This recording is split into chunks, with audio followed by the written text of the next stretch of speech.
morning! Good afternoon na pala.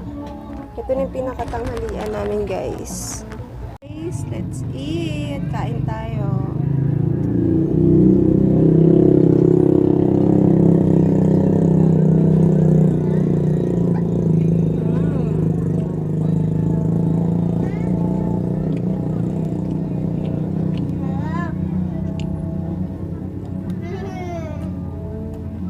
Akong kaarte-arte, pero ito kasi ulam na to,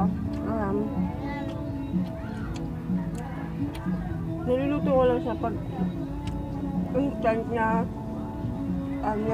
yung mga bata. Natin ko kasi sin ng mga bata, pero minsan nagugulay ako. Sunod, papakita ko sa inyo gulay, ulam namin next time.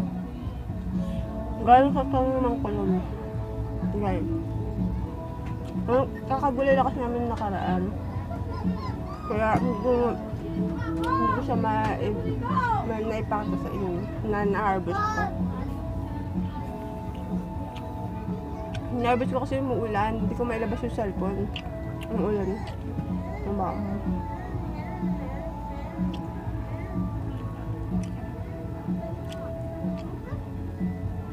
Pero inyo yung oras pa lang ngayon is alas 10 pa lang. Mag-aalas 11. Aga kasi namin nag-isa yung mga 6 ata o 5:30.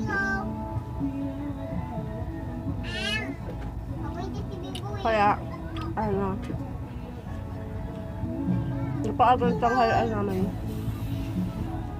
Maingat. Maglutong kain.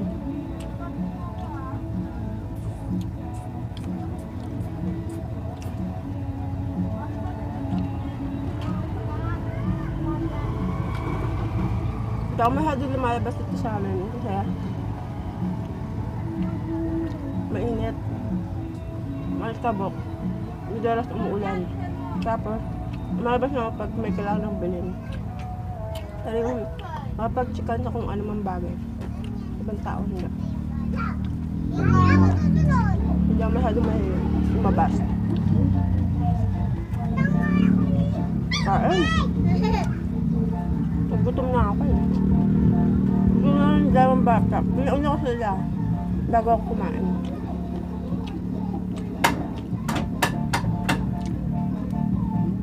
Ano sila?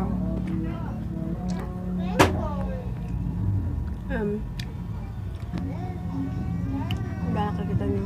Tapos yung mga alaga namin, mga aso. Una sila, sunod yung mga anak ko. Sunod ako. Diba? Baka nahanap yung dad namin nasa work. Pero kung tanghali siguro kami magigising mga 7:30, minsan 8. Ang lunch namin yan. Kung hindi 12, ay una. Ganon. Nalilate. Depende kasi sa gising namin. Siyempre, pag gising namin, siyempre mag-almusal, diba?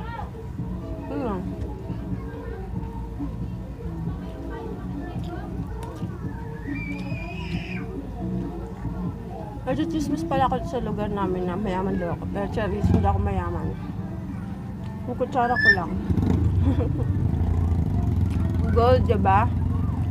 Pero hindi yan totoong gold. In-order ko lang sa online. Kaya maya-maya ka? Hindi ah. Biro mo may kutsara ka na. Gold. Sinandok mo na sa kanin. Nagkakamay pa ako. Pangkak pa. Diba? Ilang arte yan.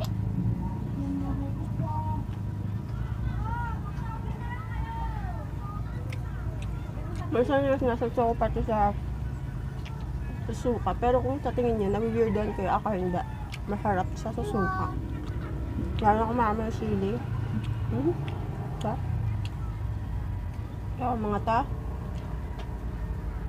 Minsan sa ketchup, minsan sa suka. Ngayon, hindi ko trip maglagay ng sausawan kasi Mama, wala na akong ulam. nagkape ako. Ayun lang guys. Sana nagustuhan niyo yung pagkain ko. Yung pagkain. Tanghalian. Salamat guys.